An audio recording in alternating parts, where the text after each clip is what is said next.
Todos temos alguma rotina na nossa vida, inclusive aqueles que detestam rotina têm algumas atividades que se tornam rotineiras ao longo dos nossos dias, ao longo da nossa vida.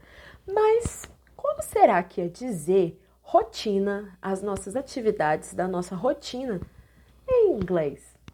Assista até o final esse vídeo, porque eu vou te ensinar tudo sobre os adverbs of frequency. Vem!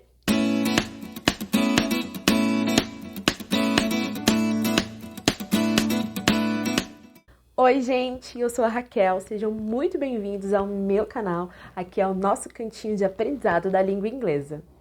Recentemente, eu gravei um vídeo sobre o Simple Present, que está aqui já no canal. Vou deixar aqui na descrição para que vocês possam assistir depois. E ali, naquele vídeo, eu falei um pouco sobre o uso do Simple Present, que é para hábitos, rotina. E ali falei sobre o uso dos adverbs of frequency. E acontece que ele ali no vídeo, eu só dei uma pincelada. Então hoje, nesse vídeo, eu quero esmiuçar melhor sobre esse conteúdo. Então, vamos lá! Vamos analisar algumas frases e entender de forma prática o uso desses adverbs of frequency. Sometimes a man is thirsty and wants a drink of water. Às vezes, o homem está com sede e quer beber um copo de água. The dog can always form a good relationship with people. Os cachorros sempre podem formar uma boa relação com as pessoas. Próxima frase. David often knows what Beth wants before he asks her. O David muitas vezes ou frequentemente sabe o que Beth quer antes que ele pergunte a ela. Nessas frases, nós podemos observar que em negrito estão os nossos adverbs of frequency. O advérbio é uma palavra que modifica um verbo, um adjetivo ou um outro advérbio. Os advérbios são classificados de acordo com a circunstância que eles expressam. Por isso, existem vários advérbios, vários tipos de advérbios, assim como em português. Mas hoje, nós vamos aprender somente sobre os adverbs of frequency, que são os advérbios de frequência, que indicam a frequência de que algo que você faz na sua rotina, na sua vida. Então, para a gente identificar essa frequência, nós vamos utilizar os adverbs of frequency. Os advérbios, eles vão partir de uma frequência nenhuma, que é never, vai para mais ou menos ali, que é o sometimes, ou seja, às vezes eu faço, às vezes não, então sometimes. E para alta frequência, que é always, que significa 100%, sempre faço.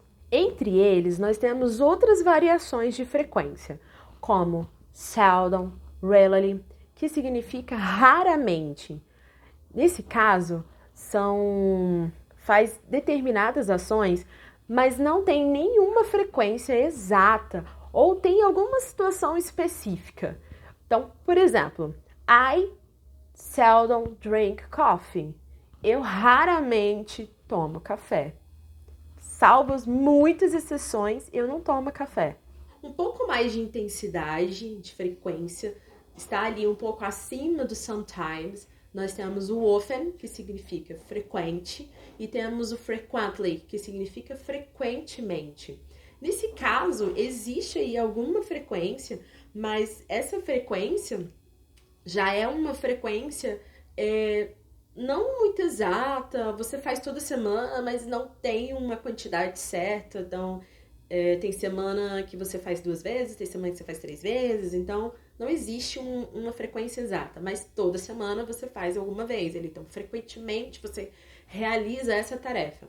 Então, um exemplo dessa frase seria I often drink tea. Eu frequentemente tomo chá, mas não existe uma quantidade certa. Existem semanas que eu tomo chá e tem semanas que eu não tomo chá. Eu sempre tomo chá, mas não existe uma frequência exata. Agora, de verbos com um pouco mais de intensidade, um pouco mais de frequência, nós temos o usually, que é usualmente, e generally, que é geralmente. Nesse caso, tem uma alta frequência, mas não tem a capacidade de fazer sempre, porque sempre é suscetível a alguma situação que o impede de realizar essa tarefa.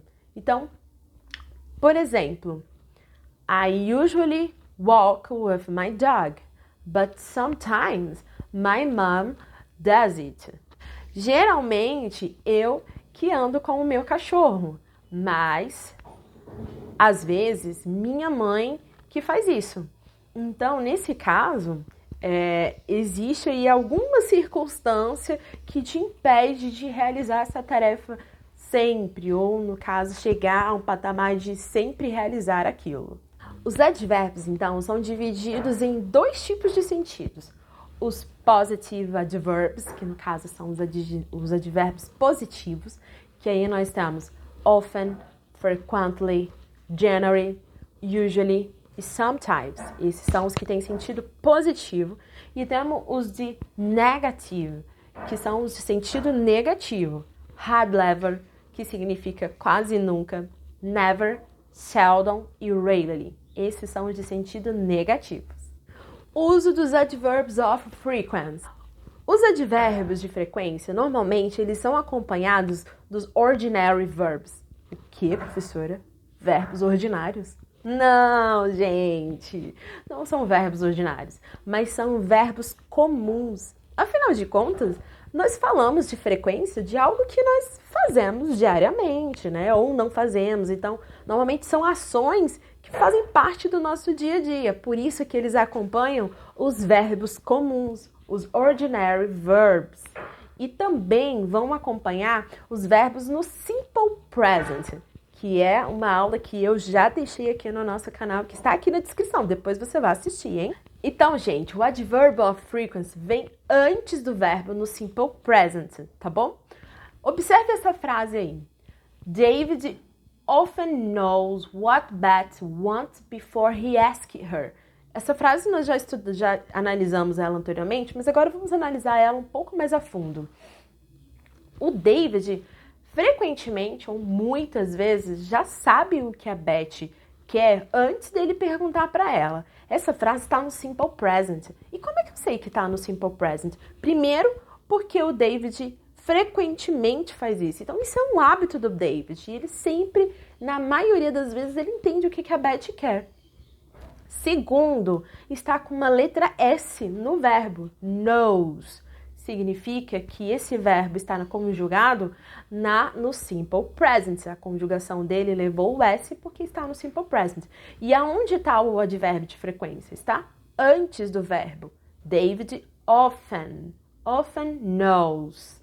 Ok? Mas não acabou ainda não, tá, gente? Ainda temos aqui mais informações. Agora eu vou trazer para vocês 4 observações muito importantes. E essas observações é que separam entre aqueles que conhecem e sabem falar o inglês fluentemente e aqueles que têm um nível raso de aprendizado. Mas nesse canal, você é levado a ter a sua fluência na língua inglesa. Então vamos lá para essas observações. Primeira observação, gente. Um aluno meu trouxe essa observação na nossa aula e ele disse assim: mas professora, você disse que nós usamos os advérbios de frequência junto com o simple present, mas eu vi uma frase que era present continuous e estava com o advérbio de frequência. E aí? Eu olhei para ele e disse o seguinte: se você encontrou uma frase de present continuous é aquela estrutura verbal que vai falar sobre uma ação, algo que a gente está fazendo agora e que vai ter o uso do ing. Então, quando eu falo assim, eu estou comendo, é com o uso do ing. Nesse caso, se você viu uma frase assim, muito provavelmente essa frase estava com o sentido de crítica. Por exemplo, observe essas frases. He always reads newspaper in the morning. Ele sempre lê jornal pela manhã. Essa frase está no simple present e nós temos aí o verbo conjugado com a letra S e nós temos o always, que é o advérbio de frequência, antes do verbo. Agora, nessa segunda frase, he's always read the newspaper. Hasn't he got any work to do? Ele está sempre lendo o jornal. Ele não tem trabalho para fazer? No caso, esse sempre aí tá de uma forma crítica. Ele tá sempre fazendo isso. Então, gente, o adverbs of frequency é utilizado como simple present. E quando você encontrar ele no present continuous, é porque essa frase está com um tom de crítica, um tom na negativa. E aí, você só vai encontrar o always. Normalmente não se encontra outros adverbs of frequency. Você vai encontrar só o always para fazer essa crítica, tá bom? Quando nós queremos falar uma frase que tem o verb to be, que é o am, o is, o are, ou o passado do verb to be, que é o was e o were, nós vamos colocar os adverbs of frequency depois do verb to be. Então, observe essa frase. I am always hungry. Eu estou sempre com fome. É o seu caso? Você está sempre com fome? Comenta aqui. Terceira observação muito importante. No caso de quando você encontrar uma frase que tiver tempo composto ou um modal verbs, você vai colocar os advérbios de frequência depois do verbo principal. Que, professora? Observe essa frase aí. The dog can always form good relationship with people. Eu coloquei essa frase já aqui no início do nosso vídeo para a gente analisar ela agora. Os cachorros podem sempre ter uma boa relação com as pessoas. O can aí, esse can que está aí na frase, é o modal verb, é um verbo modal, tá? E aí, vamos colocar depois, o advérbio de frequência vem depois dele, que ele é o verbo principal. Segunda frase, I have never seen a white tiger. Nesse caso, o verbo principal é o verbo have. Então, o advérbio de frequência vem depois desse verbo principal, que vai ser então I have never, porque o verbo have é o verbo principal. A quarta e última observação, essa é a que eu mais gosto. Nós vamos utilizar os advérbios de frequência negativo, lembra lá que eu já expliquei sobre o sentido negativo? Que são had never, seldom, rarely. Esses advérbios de frequência, eles vêm no início da frase para criar uma ênfase, para dar um destaque maior. Mas nesse caso, a estrutura da frase vai ser alterada. Observe essas duas frases. I had never felt so happy in my whole life. Eu nunca estive tão feliz em toda a minha vida. Agora, fazendo a alteração, utilizamos os advérbios de frequência no início da frase. Never had I felt so happy in my whole life. Nunca tinha sentido em toda a minha vida tão feliz. É um sentido poético, né, da frase, bem bonito. Bom, gente, é isso. Se inscrevam aqui no meu canal, venham aprender inglês comigo, porque esse canal tem o objetivo exatamente de ajudar pessoas como você a chegar à fluência da língua inglesa. Então se inscreva e vejo vocês no próximo vídeo. Bye, bye!